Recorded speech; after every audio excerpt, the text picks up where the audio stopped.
대한민국 취업준비생들의 눈높이에 맞춰 취업 정보를 알려주는 취업의 신TV 박정호 대표입니다. 반갑습니다. 오늘의 주제는 면접의 기본기, 이것만 알면은 최종 합격한다. 이 주제를 다루는 이유는 여러분들은 다양한 면접 환경이라든지 다양한 질문들에 대해서 대처를 하는 방법들을 모르기 때문에 이에 대한 솔루션들을 제공하기 위해서 이 주제를 선정을 했고, 결론부터 말씀드리면 내 입장에서 생각하고 말하지 말고 면접관의 입장에서 생각하고 말해라. 그럼 지금부터 본격적으로 스타트를 끊겠습니다. 큐! 최종 합격하려면은 면접을 잘 봐야 되는데 의욕이 너무 많이 생기거든요. 이럴 때 욕심방지 컨트롤하는 방법이 있을까요? 네, 좋은 질문입니다. 여러분들은 면접에서 최선을 다해야 되기 때문에 열정적으로 면접 자세를 취하는데 이렇게 생각하시면 될 것 같아요. 파도를 같이 타고 가고 역방향으로 거슬러 가지 말아라. 풀어서 설명해 드리면은 다른 면접자들의 전체적인 분위기나 흐름에 맞추라는 겁니다. 면접자들이 이야기를 별로 안 하거나 정적인 스타일로 답변하거나 태도를 취하게 되면은 그럴 때는 너무 지나치게 욕심을 부려 텐션을 올리는 것보다는 침착하고 안정되게끔 답변을 뭐 100만큼 할 수 있는데 나머지 애들이 수동적이니까는 한 60%, 70% 이런 식으로 컨트롤을 하면 되겠습니다. 반대로 너무 애들이 이제 적극적이다. 그럴 때는 같이 휩쓸려가지고 적극적이고 열정을 발휘하게 되면은 면접관들 입장에서는 얘네들 너무 욕심이 많네, 분란을 일으킬 수도 있겠구나 하기 때문에 다른 지원자들이 열정 지수가 10점 만점에 10이라면은 본인은 슬로우 버전으로 맞춰서 면접 자세를 가지시면 되겠습니다. 첫 번째 면접 질문에 대해서 간단하게 하는 게 좋다고 생각되는데 이 방법이 맞을까요? 처음 부분의 답변이건 면접 끝날 때 답변이건 항상 면접의 답변의 길이는 40초 내외로 끊으셔야 됩니다. 40초를 넘는 것보다는 40초 이하가 더 좋습니다. 면접관들은 듣는 거 지루해 합니다. 그렇기 때문에 너무 길게 말하면 안 되고, 그렇다고 또 짧게 말하면 무슨 의미인지 모르고 추가 질문하고 싶은데 귀찮아하기 때문에 그냥 끝내버리고 마이너스 점수 매깁니다. 개인주의적인 성향이 면접할 때 도움이 될까요? 면접 답변할 때 진정성 있게 솔직하게 말하는 건 좋지만 개인주의적인 성향, 독구다이 이런 것들은 기업이랑 상극입니다. 기업은, 회사는 존재가 뭡니까? 최소한의 비용으로 최대의 이익을 창출해야 됩니다. 그러려면은 직원들이 다 합쳐가지고 팀워크를 돈독하게 다지게 되면은 그게 곧 업무 성과, 그게 매출로 연결되기 때문에 나는 이제 학교 다닐 때 혼자 밥 먹으면서 시간을 아껴가지고 공부를 했다, 이런 내용들은 피하셔야 됩니다. 면접관들이 질문하는 거에 대해서만 답변하는 게 좋을까요? 이 질문에 대해서는 상황에 따라 좀 달라지긴 하지만은 결론부터 말씀드리면은 반대입니다. 들어오는 질문에 대한 답변만 하지 마시고, 예를 들면 면접관이 저한테 이제 취미를 물어봤어요. 그럼 저는 취미 한 가지를 말했단 말이죠. 근데 이제 옆에 있는 2번 면접자가 취미 2개를 말했습니다. 3번은 취미 3개를 말했고 4번 면접자는 2개를 말했습니다. 저는 유일하게 혼자서 취미 하나만 했습니다. 나머지 면접자들은 눈치 싸움을 통해서 얘 하나 했어? 나 2개 해야지. 얘 2개 했어? 나 3개 해야지. 그럼 저한테 불리하게 되는 거잖아요. 그럴 때 4번 면접자가 답변이 끝나면은 손 드세요. 그런 다음에 저 추가적으로 취미 하나 더 있는데 말씀드리겠습니다.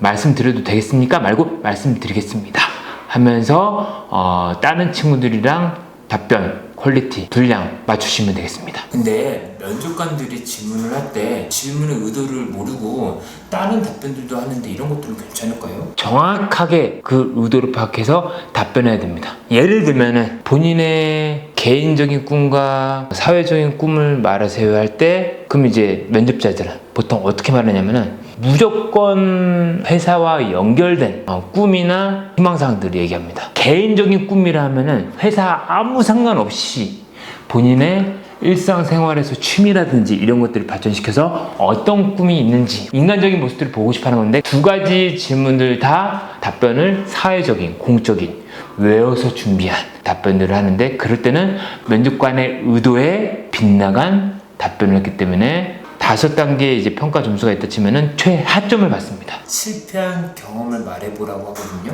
그럴 때 실패한 경험을 중심으로 말해야 될까요? 아니면 보완점, 극복했던 점들을 말하는 게 좋을까요?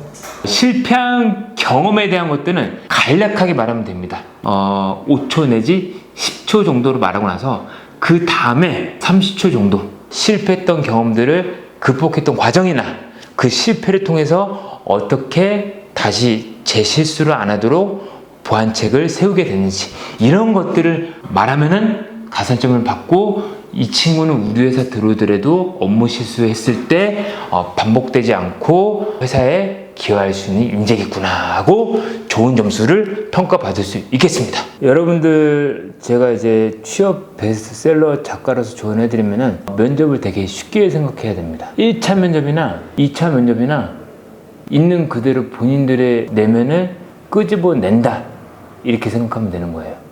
너무 최선을 다해가지고 너무 많이 외워서 너무 완벽한 모습만 보이는데 오히려 이제 실수하는 모습 아니면은 서툰 모습, 긴장한 모습 이런 것들을 면접관들이 더 좋아해요. 이 사람의 진짜 모습을 볼 수가 있으니까. 그리고 제가 구직 활동했을 때도 솔직히 면접관들이 저한테 질문을 했을 때 제가 그 질문에 대한 답변들을 하다가 중후반 부분인데 좀 까먹었어요. 까먹어가지고 아씨 이거 어떻게 얘기하지? 처음부터 말해야 되나?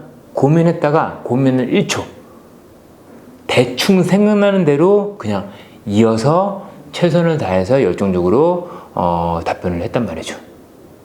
내가 멈췄다가 다시 말하는데 열정적으로 말하니까 약간 좀 미소가 보이더라고요.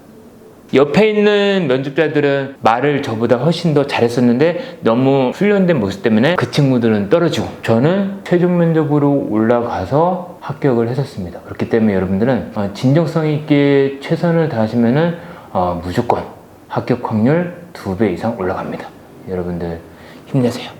돈을 직접 주고 직원들을 채용하는 입장에서 말씀드리면 여러분들의 역량이나 전문성들은 1차 면접 때 다 평가를 받고 통과를 한 사람들만 올라옵니다. 최종 면접일 때는 좀 인성 위주로 이제 보게 되는데 그래서 질문들도 난이도가 쉬워요. 이 쉬운 질문들에 대해서 이렇게 쉽게 답변하고 이제 좀 넉살을 떨었으면 좋겠는데 너무 훈련되고 외워진 모습들이 많이 보이거든요. 그럴 때는 아예 그냥 답변들을 안 들어버려요. 그러지 말고 원래 모습을 보여주는 거다 이렇게 생각하시고 면접관들은 볼멘 스타일을 좋아합니다. 누구나 다 시간이 지나면 이제 착하고 매력적으로 보이잖아요. 근데 면접 상황에서는 처음 봤을 때부터 인상이 첫 모습이 좋아야 된다고요. 그런 차원에서 외우는 사람보다 진정성 있게 말하는 사람들이 좋고 그 회사 대표 입장에서 제일 싫어하는 유형들이 있습니다. T, M, I 식으로 말하는 사람들이 있습니다. 저는 그냥 간단하게 좋아하는 음식이 뭐예요? 뭐 아니면은 뭐 집에서 여기까지 오는데 얼마나 걸리셨어요? 이렇게 하면은 그냥 간단하게 좋아하는 음식 말하면 되는데 좋아하는 음식을 말한 다음에 그 이유를 되게 막 징그럽게 멋지게 표현하더라고. 아니 난 그냥 궁금해서 난 좋아하는 건 뭐 탕수육인데 너 좋아하는 건 뭐냐 이건데 제가 좋아하는 건 삼겹살입니다. 삼겹살을 좋아하는 이유는 대한민국 사람들 다 삼겹살을 좋아하기 때문에 고객들이나 아니면 동료들에게 삼겹살을 대접하면서 친해지겠습니다. 그런 말도 안 되는 답변들을 한단 말이죠. 그래서 여러분들 TMI 하지 마시고 넉살을 떨면서 그대로 모습을 보여주세요. 이렇게 오늘 면접 기본기에 대해서 이야기를 했었습니다.